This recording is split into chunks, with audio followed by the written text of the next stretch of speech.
Hey guys, it's me. We are going to learn about surface area and volume. So the easiest way is to show you. I had to find things in my house.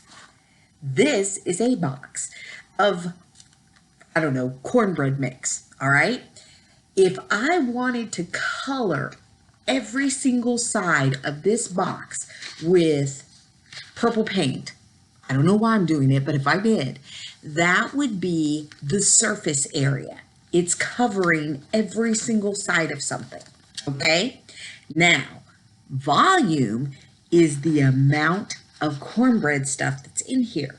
For example, this, see it, is a rectangular prism, right? All right, surface area would be every single part of it. If I unfolded this box, this is what it would look like.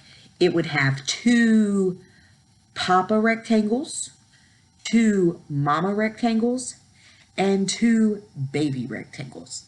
But if I took the area of this one, plus this one, plus this one, plus this one, plus this one, plus this one, that would give me the surface area. Fortunately, we have a formula that you can plug into Desmos that makes it much easier. So that would be surface area. Now, last night I wasn't feeling very well. So when I think of volume, I think of vomit. So since I wasn't feeling very well, I thought I'm going to save some vomit inside of this box just for y'all so I could explain what volume looks like. So if I open this up, because the outside is surface area, right? But everything that fits inside is volume. It's called the volume. It's how much fits inside. It's just very chunky, okay? Do you see that? So everything that fits inside of here is volume. Everything that fits inside of here is volume. All the red soda that was in here was volume until I drink it all. And finally, hot belly bacon grease. Not kidding. This is something I found in my husband's pantry. Everything inside of here is volume, okay? But if I wanted to wrap this all up, like in saran wrap or wrapping paper so I could give it to you for Christmas or maybe to Miss Benson for Christmas, that would be surface area. Everything on the outside is surface area, but all the bacon grease on the inside is volume. All right. Hey everybody, it's Miss Benson. How exciting was talking about all of that vomit. Gotta love it. All right, I'm going to show you a couple of things really quick that you need to know about surface area and volume, and I'm going to try to keep it short and sweet. So, if you are given a word problem for surface area and volume, then you need to know a few key words right down here. And there really are only a couple, and you don't need to memorize them because I will put them on today's PDF handout. So if you see these words, Ms. Voss already talked about these, but if you see the words cover or wrap, like when she was going to wrap up that bacon grease, that means surface area. If you see the words fill, inside, or space, then that means volume, like how much vomit will fill the box, or how much vomit can go inside the box, or how much vomit will it take to fill the space inside the box. So all of those mean volume. And then the only other thing that we really need to know is the units. So for surface area, you use square units, which we have already used for just regular area before. And those look like this. You have centimeters squared, or inches squared, or feet squared, or whatever it is. Okay. And then for volume, you do cubic units. So you do centimeters cubed, or inches cubed, which means it has an exponent of 3. And that just tells us that we're looking for how much will fit inside the space. All right, guys, the other thing that I'm going to talk to you about today is the formula sheet. This way. So if you remember back when we did area and perimeter for the first time, we took our formula sheet and we wrote down like what all of the letters meant so that later it would be super easy. So Ms. Voss is going to do some examples with you in a minute, but before we can do examples, we need to know what each thing is in the formula. So the formula for the volume of a rectangular prism is L times W times H. And a lot of you already know this. L means length, W means width, and H means height. And again, these are all going to be on the PDF notes that I've uploaded, so you can just go grab this from there. You don't need to write this down. You don't need to print a formula sheet. You can just use that one. Okay, so rectangular prisms are pretty simple. The formula for surface area is a little bit longer, but again, once Ms. Voss shows you how to use Desmos, it's going to be easy peasy. All right, next let's do the cylinder. Okay, and the cylinder has different letters that you have to learn, but they're not new.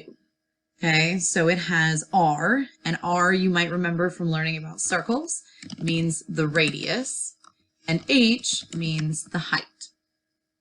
Okay, in fact, if you come down here to cones, which is a shape you haven't learned about before, it uses mostly the same letters.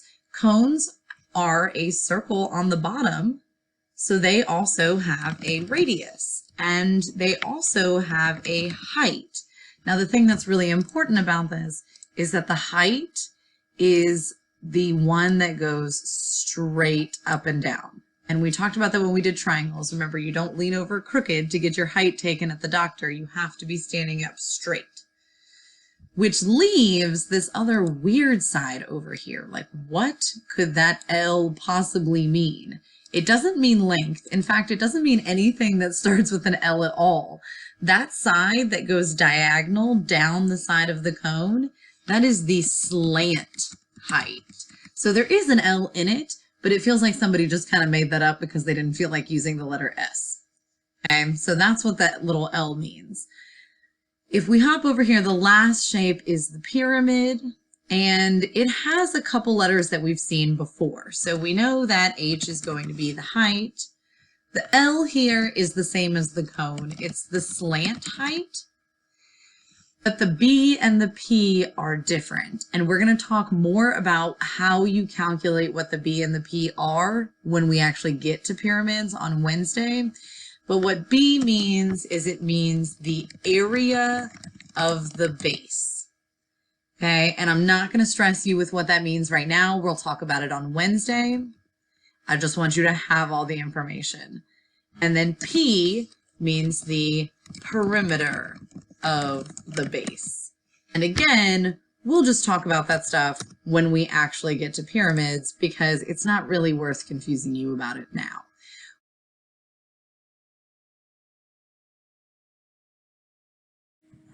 Hey guys, we're going to do a few examples now that we've talked about what surface area and volume are, what the formulas are, and even keywords. So this says find the volume. So that's a pretty key word. So the first thing we're going to write down is the formula because the volume of a rectangular prism is length times width times height, which is a very, very easy formula, except you can mix things up.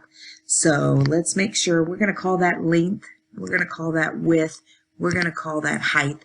And really, it doesn't matter which number is which letter as long as they're all correct. Because if you use the 4 twice or the 10 twice or the 3 twice, then you're going to have a major boo-boo. When letters are written by each other like L, W, and H, what that really means is length times width times height. Okay, so we're going to come over to Desmos, and since it's only 3 things in this formula, I'm just going to do 4 times 10 times 3, and that gives you 120. So that means the volume here is equal to 120 inches cubed, because volume is always cubed units. All right. Now, there could have been several other ways we could have put that in the computer, but we'll try that on the next one, okay?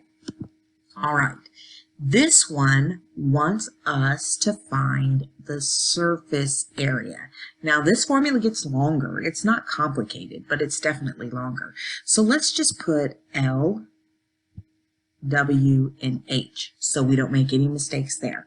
And I know from looking back at the formula sheet that surface area is 2 times length times width plus 2 times length times height plus 2 times width times height. Now, this one, I think I'm going to go ahead and be a little fancier with my calculator. All right, so I'm going to go ahead and put in 2LW plus, let me move that out of the way, 2LH plus 2WH. Okay, and I'm going to go to my next line. And this time I'm going to go ahead and put in my values. So I'm going to put L is equal to 12. Go to the next line. W is equal to 3. Go to my next line.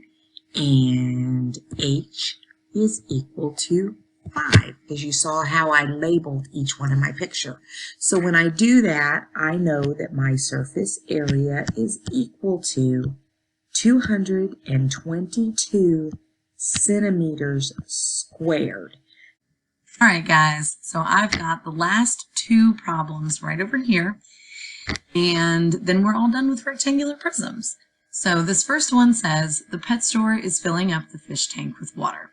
How much water will the tank hold when it's completely full? So we are talking about putting something inside of this fish tank. If you remember from the key words, fill is one of our key words. So this right here tells me that I am looking for volume. All right. And then I'm going to go back and look at my formula sheet and find the formula for volume. All right, so when I'm figuring this out, I'm going to come over to Desmos. This is the easiest way to do it. And I'm just going to type in that formula, length times width times height. And then I'm going to tell my calculator what each of those pieces are. And I can see that I have three numbers, 12 inches, 20 inches, 36 inches. And it doesn't really matter which one you say is which. If I want to say that the length is 36, that's fine. And the width is 12. And the height is 20, then that works. Just be careful that you only use each number once. You may want to label it on your original picture, like if that's going to be my length and my width and my height, so that you don't get confused. But in the end, my answer is right there, 8,640 cubic inches, or inches cubed, because that's how we do volume. All right, let's look at the next one. This one says a birthday gift is 55 centimeters long, 40 centimeters wide, and 5 centimeters high. How much wrapping paper will you need? So think back to those key words again. If I'm wrapping something, that means that I'm looking for surface area. And I'm going to just write myself a little reminder right there. Okay. The formula for surface area is a little bit longer, but it's not hard. So let's just type in the whole thing, and we're just going to be really careful to make sure that we type it exactly like how it is on the formula sheet. So 2 length width, which means 2 times the length times the width, plus 2 length height, plus 2 width height. And then we just have to tell it the same pieces of information. We have to tell it what the length is, what the width is, and what the height is. And if we look in the problem, they tell us exactly what they are. It says 55 centimeters long, so that's my length. It tells me 40 centimeters wide, so that's my width. And it tells me 5 centimeters high, so that's my height.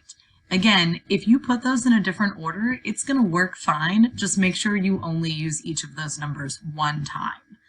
All right, and then we get our final answer, 5,350 square inches. And that's it. That's how we do it. If you have any questions, call us, text us, email us, and we're going to help you out. We missed you guys.